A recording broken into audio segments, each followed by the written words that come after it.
Men aren't the problem. Women's lack of accountability is, and that's why men are checking out of dating and nobody wants to say it.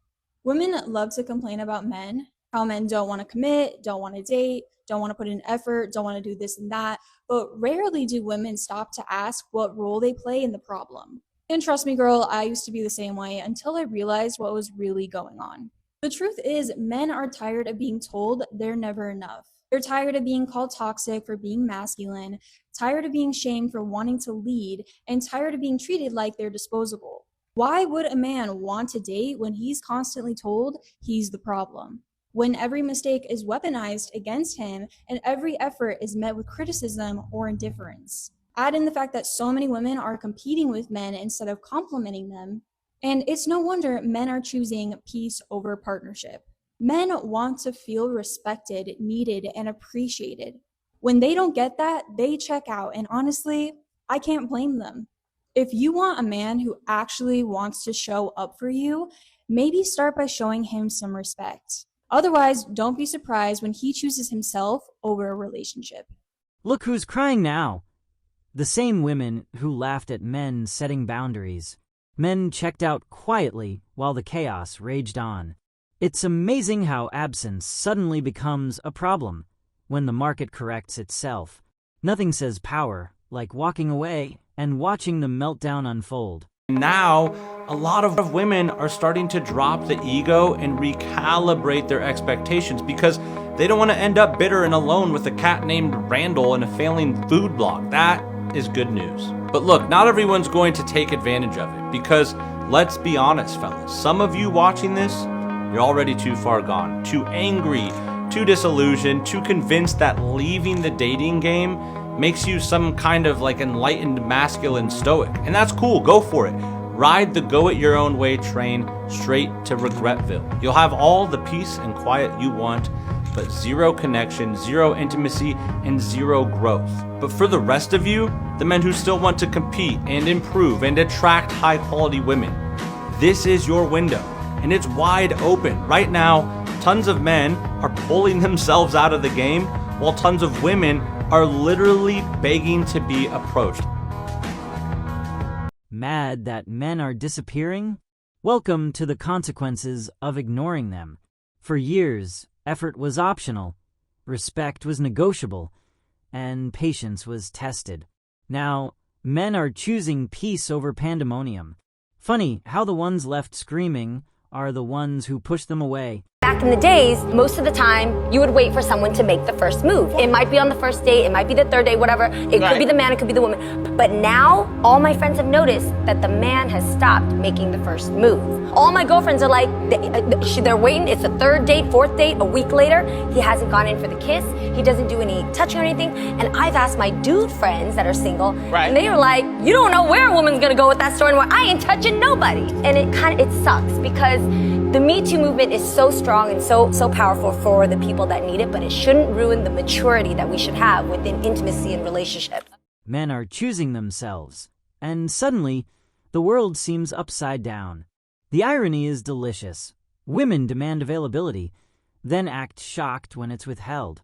Good luck finding the man you train to tolerate chaos. Absence has never been more instructive. Why are men not confident enough to walk up to women now? See, shout out to the guys who are confident enough to walk up to women. The masculinity on earth has diminished drastically that guys don't even come up to you anymore. They'll just stare at you from a distance. As a woman who's trying to embody her feminine energy, you're not going to catch me going up to the guy. You're just not. We can just stare at each other. See, shout out to the guys who are confident enough to walk up to women because guys don't do that anymore. If God were to guarantee that your 20th person would be the love of your life, you would be so happy to be rejected by all 19. So why are men not confident enough to walk up to women now? We don't chase. We signal like, you can come up to me now. But all men do is just look at you now. And of course, like if the woman is interested, she's gonna keep looking your way too, but it just like stays like that. Nothing ever happens because men don't walk up to women anymore. Or they're just tired of being rejected, but it's like if God were to tell you that you're gonna go through 20 rejections before you get to your yes, and that's gonna be the love of your life, you guys would be so happy to go through all 20 because you would just be so closer to the love of your life. Come on guys, you guys gotta do better. They say men are disappearing, but really, men just leveled up their filters. Not every profile deserves attention, and not every demand deserves compliance. When entitlement meets reality, men step aside, and the screams are predictable. Enjoy the panic. It's what boundaries look like in action. Nobody's dating anymore. And no, it's not because people are lazy, shallow, or afraid of commitment. It's because we're all trying to build love in a system that was never designed to hold it. This isn't a you problem, it's not even a them problem. It's a world problem, and we've all been dragged into it. First up, marriage. Not happening. People aren't coupling up at 22 with matching towels and a mortgage anymore. Why? Because we can't afford love and dental, duh. And if you do find someone you vibe with, you still gotta cross-reference credit scores, trauma loads, and whether you're building something or just filling space until they figure it out. So people are going solo, delaying marriage, skipping kids, and replacing intimacy with curated solitude and memes about emotional damage. We're independent, but not necessarily on purpose. Stay with me, because this brings me to work, like the jobs we clock in for. Remote work was supposed to be the dream. You roll out of bed, no bra, microwave a coffee 3 times, and boom, you're a functioning adult. But with fewer partners, fewer coworkers, fewer daily interactions, a lot of us are just sitting in silence, screaming inside group chats that don't reply. That's not freedom. That's isolation in disguise as freedom. We traded cubicles for freedom, but freedom without support is just isolation in yoga pants. And the gig economy? The gig economy. We were promised flexibility, but it's more like, congratulations! You're the CEO of your own burnout. And it's not that everyone wants to be famous or an influencer either. It's that no one wants to work full time and still feel broke. The jobs that hold the world together don't come with stability anymore. They come with back pain, burnout, and $27 left by Thursday. We turned caretaking into failure and spectacle into value. We forgot that some jobs aren't glamorous. They're holy. Most high-paying jobs now are capital jobs, not societal ones. The guy shifting imaginary numbers on Wall Street makes 7 figures, but the social worker keeping families from falling apart, they're crying on their lunch break making $20 an hour. Tell me again how that's okay. We are not rewarding people who sustain life. We are rewarding people who extract from it. And then, if you do want to be one of the smarty good ones, like a therapist or a nurse practitioner, congrats! That'll be 6 years of school, $100,000 in debt, and the privilege of being broke while you save lives. The path to freedom requires 5 years of unpaid internships and a master's degree in burnout. And the middle path, dignified work, fair play, no burnout, doesn't seem to exist. You want to know what's really sexy? Living within your means. We know the system's broken. We're just too tired to fight someone's uncle in the comments again. Like, yes, Mark, I do believe capitalism is unsustainable. No, I don't have the energy to debate it between my 2 jobs and this stress rash. And let's bring in identity really quick, shall we? Back in the day, identity was like, I'm John, I fish.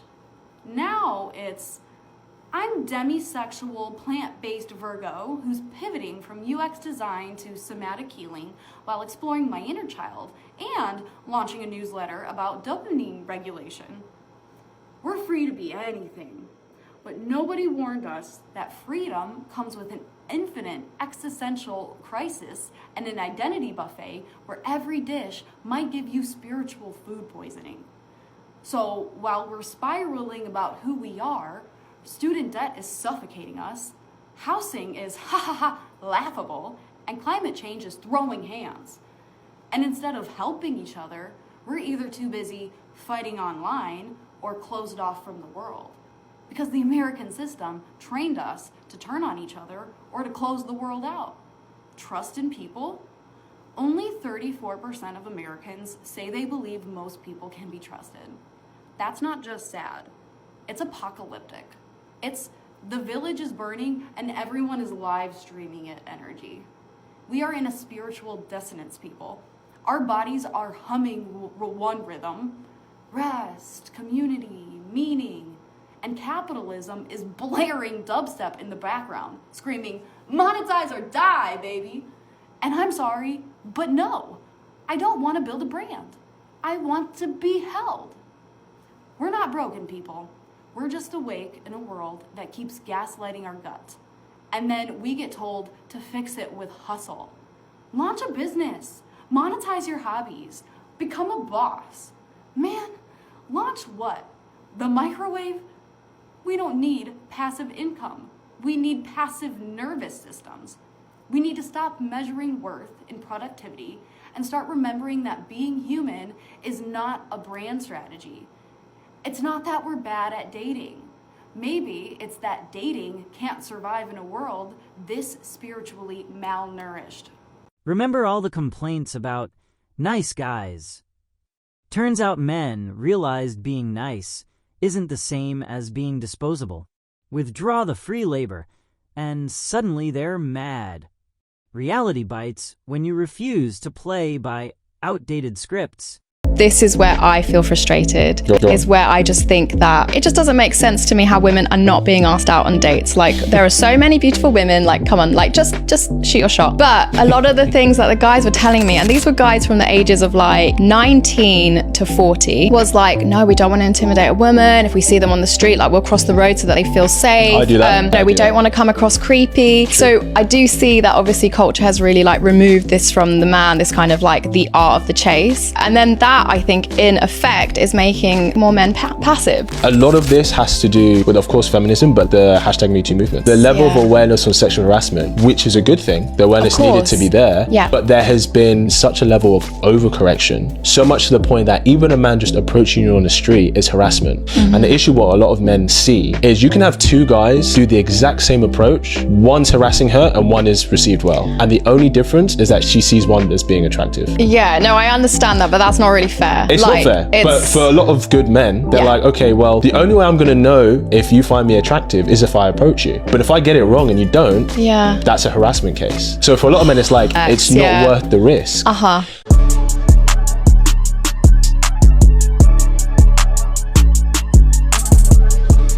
Men removed themselves quietly while the notifications exploded. No lectures, no arguments, just strategic silence. Women act surprised, but this is just a mirror reflecting their own behavior. When men reclaim control, confusion is guaranteed. Apparently, there's a whole group of men that are just done with dating. And until now, there hasn't really been a good way for these men to communicate their total lack of interest in dating the wrong type of woman. It's the "don't try me" spray. For the B and the H. See, because the B doesn't care about him or his needs, only what she can get from him. The H doesn't care about loyalty. She just cares about what she can get from multiple men. And it can be used anywhere. It says that it can be used in the home, office, cars, stores, anywhere that you don't want this type of woman to be. So there you go, guys. With this, you can just spray away and protect your peace. The ones who shouted, "All men are the same," are now crying about men leaving. Funny how disrespect accelerates self-preservation. Choosing solitude over chaos is not cowardice. It's self-respect. And watching the meltdown, priceless. You ever notice how when a man is juggling two women and he's lying to one but keeping it real with the other, everybody thinks that that means he loves one more. Let me stop you right there. No, he doesn't. That man is not choosing love. He's choosing himself. Here's how it really works. Men, they calculate. They look at which woman is more likely to leave if she knows the truth. That's the one he's gonna lie to. And no, he's not protecting her feelings. He's protecting his access. The one who won't leave, he'll just condition her. He'll sell her to dream. He'll tell her everything that she wants to hear. Feed her just enough attention to keep her hooked. String her along for as long as she will allow. He knows she'll stay. And that's all he needs. So stop thinking that he's torn between two women. He's not torn at all. He's greedy, and he's keeping the women who will allow him to behave this way and continue to get away with it. Now, if this hit home, drop in the comments if you a leaver or if you a cleaver. If you don't know what a cleaver is, I'll let you know on the next video. Follow for more truth bombs. Men are choosing themselves, not because they're cruel, but because they learned the rules. Effort isn't charity, and loyalty isn't a punching bag. The loudest complaints are coming from those who demanded the most with the least return.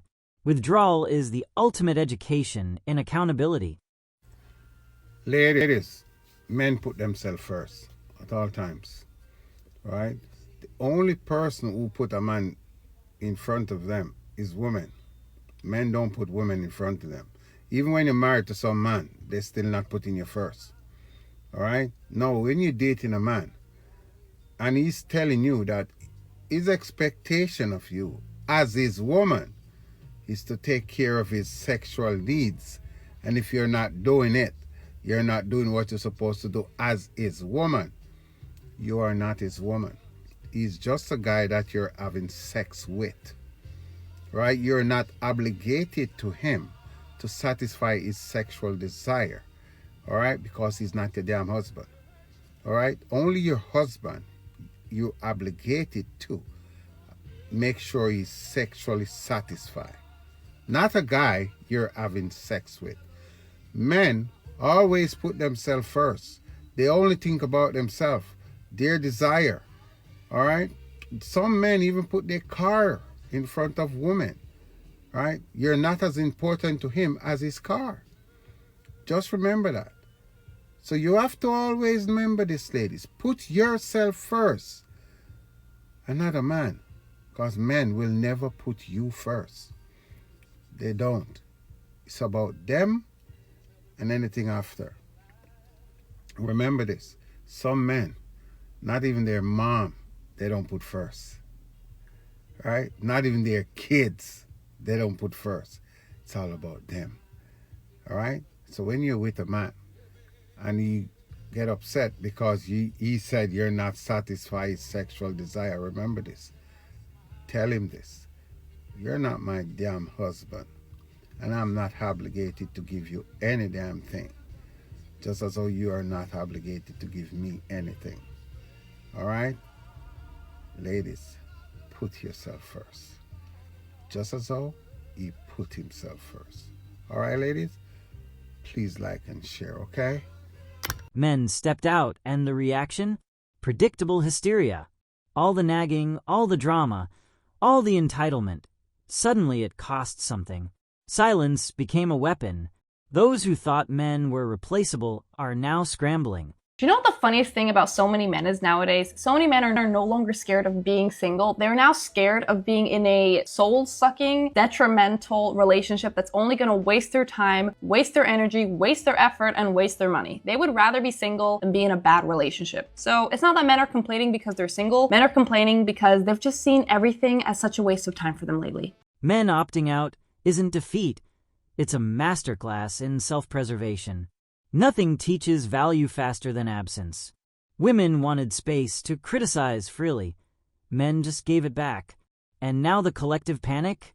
Entertainment at its finest. I'm not gonna hold y'all. Every time I look up, I see something about men ain't approaching no more, you know what I'm saying, dating sucks and blah, blah, blah. And honestly, my wallet loves this shit. But I got more money than I never had, you know what I'm saying? I ain't gonna lie.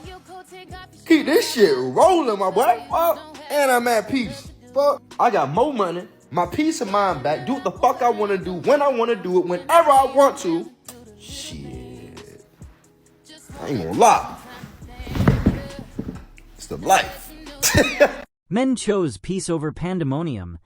And the uproar is loud enough to hear across timelines. They realized some battles aren't worth fighting. And some rewards aren't worth giving. Chaos has a cost. Men are just cashing out.